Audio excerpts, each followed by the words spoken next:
Today, let's walk through the steps of how to make a ribbon candy ornament.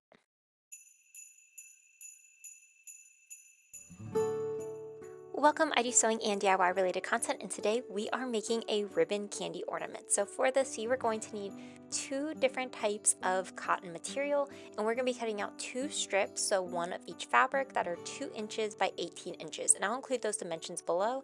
And in addition, you're going to want 2 pieces of interfacing. Now we are going to add our interfacing to our strip, so using our iron, pressing it out, and then as you can see, I'm going to fold up those short edges by about 1/2 of an inch or so on either side. So I'm repeating this for both of the strips. So now I have the interfacing added, and what I'm going to be doing is matching 2 of the strips with right sides together. So I have this red and the green, I'm matching them with right sides together, and then I'm going to pin both long edges. So we're not going to do anything with the short edge, we are just pinning up both of those long edges, and we are going to be taking a seam along both. So I'm going to do one long edge and then also the other long edge, leaving both those short edges unsewn. So now for sewing this is just a straight seam. Be sure you are back stitching at both the beginning and end, and then you're just going to keep going for both sides, and then once you have both of those sewn up, we're then going to go through and sort of trim them. So you want to just make sure that you get that seam allowance pretty close to just being 1/4 of an inch. So depending on how you sew this, I would just recommend doing 1/4 of an inch so that's easier to turn. So now I'm going to go through and turn this right side out, so you have that little opening and you're just going to press it through. I found this to be a little bit challenging, but I was able to get it to go through. I also found that a pencil did help to push that fabric, so if you have any sort of pencil or turning tool, that could be very useful as well. And then once you've gone through and turned this right side out, you are then going to go through the process of pressing it one more time. So we're just going to go through with our iron, give it a nice good press so that it is nice and flat, and then we can begin the process of really starting to make this look like ribbon candy. So on either of those short edges, you're just going to sew them up. You could use your sewing machine for this. I opted to use a hand stitch just so you wouldn't be able to see it as much. And then once you've gone through and done that for either of those short edges, we are now going to take our ribbon that we have and we are going to fold it in half. So you're going to fold it in half to find out wherever the middle is, and then you're just going to mark that with a piece of chalk or a pen. So I kind of went through multiple times, and then you're just going to find where the next middle is for either of those shorter segments. As you can see, I'm just folding this edge towards where that middle point is, and then I'm marking where that second middle is. So you'll have 3 dots at the end of this.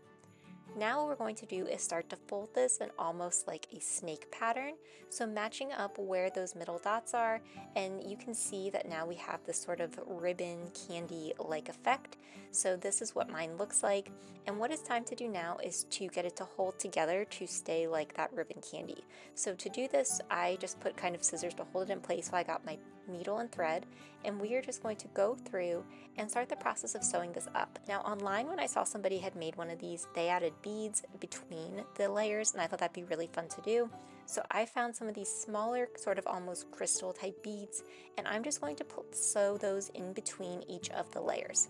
So sewing one bead on, and then you could really add as many as you wanted to. I decided to do about 4 beads in between each layer, and I'm going to find that next middle point and put my needle through. And now you can see I start to have this one layer sort of sewn together, and then just repeating this process for each of those little folds. So this gives you a really fun sort of decorative little ornament. And then when you get to the very top, I chose about 3 or 4 little beads, and then just put the needle back into the fabric to create almost a loop. That way it was much easier to hang it when it came time to using it as an ornament on our tree.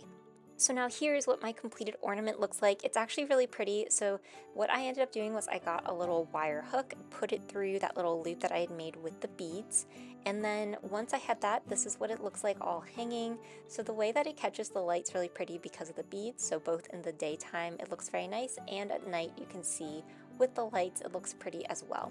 Now you could definitely play around with some of these loops if you want to make them look a little more circular. I also think you could probably make like multiple of these and have a really interesting looking tree, but I think this was a really fun little DIY ornament. I also do like how at night it really shines with those beads. Are you going to try to make one of these? If you are, be sure to let me know, and if you enjoyed this video, be sure to like, comment, and subscribe, and let me know what you want to see next. Thanks for watching.